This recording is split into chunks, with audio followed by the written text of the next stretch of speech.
Okay, so as I mentioned previously, this process that I'm using to create a more pronounced wave-like water effect, I pinched directly from Luke over at Geek Gaming Scenics. Now, I'm not going to go into the details of the products that I'm mixing here specifically because I think if you're interested in getting better at water effects, you should definitely go and check out Luke's series on his Mediterranean seaboard. I'm going to leave a link to the whole series in the description below this video. Needless to say, this process that I'm using is not only really easy, but it's also really, really cheap and very effective. As you can probably tell from the whole intro of this video, I had been feeling a bit defeated by this project, and to be honest, if I hadn't made the commitment to Zeteras, I would probably not have persevered with it, or at least delayed it to another time. But as soon as I started using this water effect from Luke, I pretty much instantly started feeling better. I could see the terrain improving, and I started to feel confident that I was actually going to complete the project and get a pretty good result. Wow. Honestly, man, look, this is awesome technique. Sorry, like, the fact that this technique is so good is actually making me feel better. It's amazing. What a cool technique. It really does look like rippling water. It's just amazing, man. Like, guys, go and check out Geek Gaming Scenics. That's the best in the business right there. No question about it. The coolest thing about this technique is that if you mix your base products slightly differently, you can achieve different levels of control for your application, meaning that you can not only get like ripples and currents and stuff, but you can also get convincing splashing waves. And once you've applied all of your product and waited for a short period of time, you can just finish off the waves simply by stippling on some white paint, which is so easy. All of the best looking techniques are usually the easiest ones. I often find myself overcomplicating things and being dissatisfied with my results, and this whole project has kind of been a great learning curve for me to work smarter and not harder. Now, just quickly before we look at the buildings and jump into the final reveal, here's one of the benefits of making your own trees from hot glue and string. You can add magnets into the bases, and with a quick blast of a hairdryer, you can retrain your roots to sit perfectly within the project, so you can move the tree around.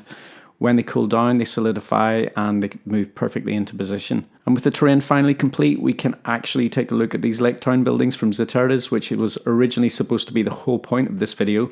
Now, as a crafter, my first inclination is to build everything myself. That is, after all, the entire point of this channel. However, I get comments all the time from people who don't feel confident to build things from scratch, or they lead busy lives and they don't have time and they do want to introduce physical buildings into their D&D wargaming sessions. In my opinion, these buildings are perfect for this purpose. So there we go, all finished up. Managed to complete the project and not just throw it all in the bin. And I'm actually really happy with the result. It turned out pretty cool in the end. Just before I show you guys the reveal montage, I need to say thanks to my wife Lucy, who wrote the little D&D preamble story for the montage, to Colin Bressy, who did the voiceover, it's awesome, and to Zane, who introduced me to Andy Clay, who is an awesome singer, and she is singing the vocals in the background of this montage. Those guys made it possible. Thank you guys so much. All right, here's the montage. You were only supposed to be on the ship for 3 days, but that was a week ago now. This cursed fog has enveloped the ship like a thick blanket, dulling all sounds and creating a world of gray shadow. With no wind for the sails and no landmarks to navigate by, you know the crew is lost. All you can do now is wait for the fog to lift and the wind to pick up. As if the gods heard your prayers, you feel a cool breeze against your cheek. The sail cracks as the wind starts to fill it, beginning to push the ship forward. As the ship sails ahead, the mist starts to thin. A shape forms on the horizon, and a cry comes from the crow's nest above.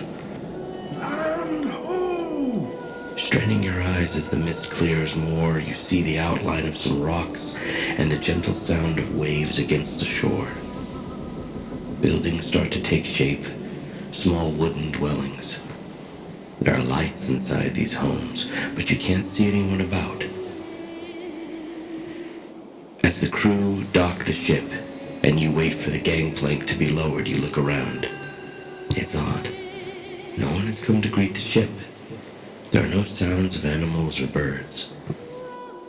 A Apart from the lights and the buildings, you could almost believe this island were deserted. Rushing to the gangplank, you disembark, and the moment your foot touches the dock, you hear a new sound. An eerie song twists its way through your mind, a lilting melody, pleasant but also strange. You feel the urge to follow it, to answer its call. Starting up the path to the homes, you investigate each building by turn. No signs of life, plates left on the table, lanterns lit.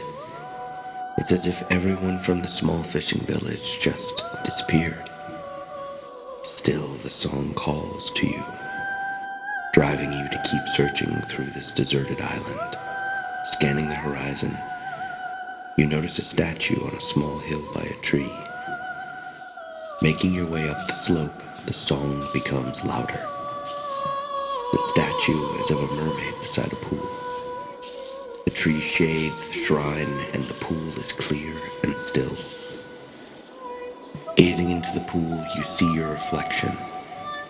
As if drawn by some urge you can't explain, you reach out towards your reflection. The song grows louder in your ears, and the moment you touch the water, ripples extending out from your fingertips to the edge of the pool.